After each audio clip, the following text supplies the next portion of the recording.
Adam bafte badi tonanimne ya damale takawalun dimne Adam bafte amen honanimne ya damale takawalun dimne armahu dupanan manabahu saidanu garam kinranahu armahu dupanan manabahu saidanu garam kinranahu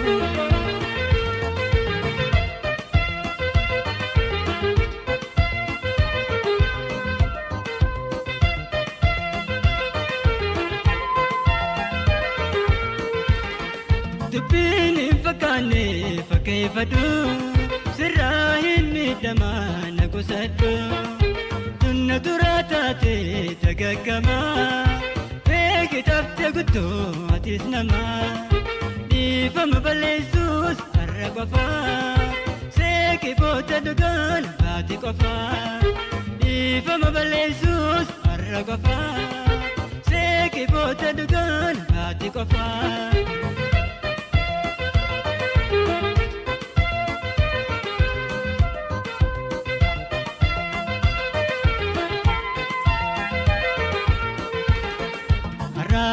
Alkenu waldawani kara waliradakan hinkabani araba alkenu waldawani kara waliradakan hinkabani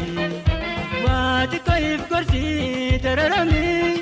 guyan kunun dabra ararami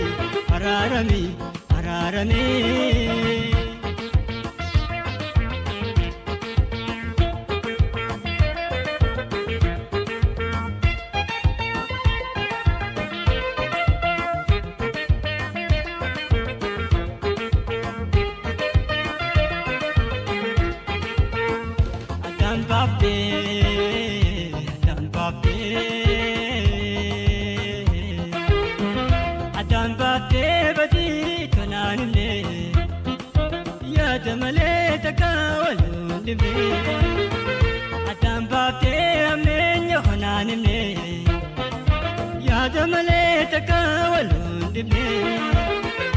armahu dupanan manabahu saidanu garam kinranahu armahu dupanan manabahu waidanu garam kinranahu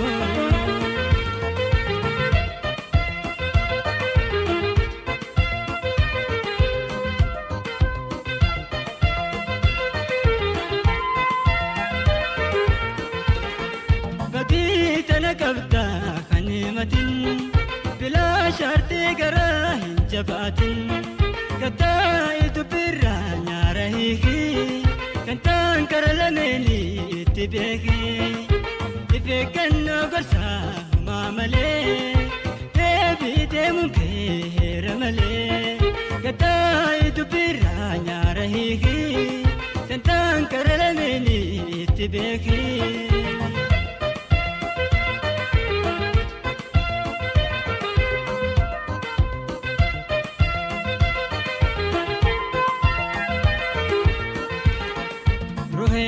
Furake rankabe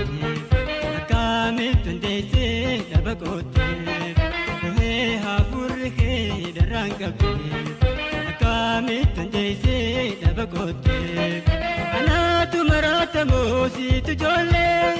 we basu mafedinte wanangale